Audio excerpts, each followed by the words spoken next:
Hey there, folks. My name is Amin Al Jamal. I'm a master's student at San Francisco State University, but I do my research at the California Academy of Sciences in Dr. Lauren Esposito's Arachnology Lab.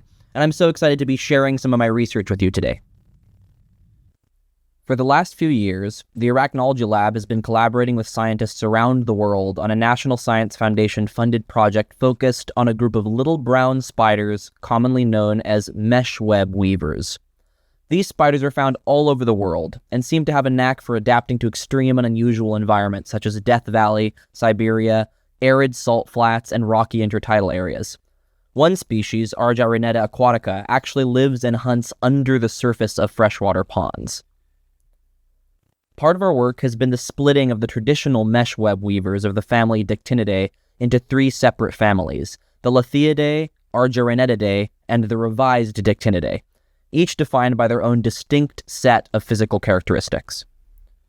While these spiders have been documented all over the world, very few have been described from Africa, and only a single fossil species is known from Madagascar. The island is a tremendously biodiverse place, and the fact that only a single species is known from there is remarkable, especially in the context of what my studies have uncovered thus far.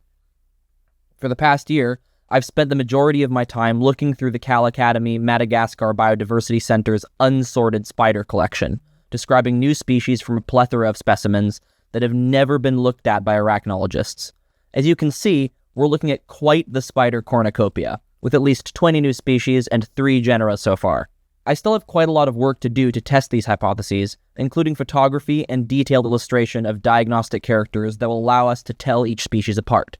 For example, here are some of my illustrations showing the face of a particularly flat species, both head-on and in profile, as well as 2 views of the male genitalia. Field photography can be useful for behavior and coloration, and scanning electron micrographs are excellent for exploring structures in minute detail. Female genitalia are best observed after being dissected and chemically cleared of soft tissue. The final step of this process is incorporating genetic information to provide an independent dataset with which to test my species hypothesis, which I will do by sampling DNA and following this data analysis pipeline, which, despite looking esoteric, is tried and true. Lastly, I'd like to thank all the people and organizations that are making this work possible, namely the National Science Foundation, San Francisco State University, the Cal Academy, and of course the ARCS Foundation. Invertebrate biodiversity is both highly informative and badly understudied, so it's really great that you're all making this happen. Thank you.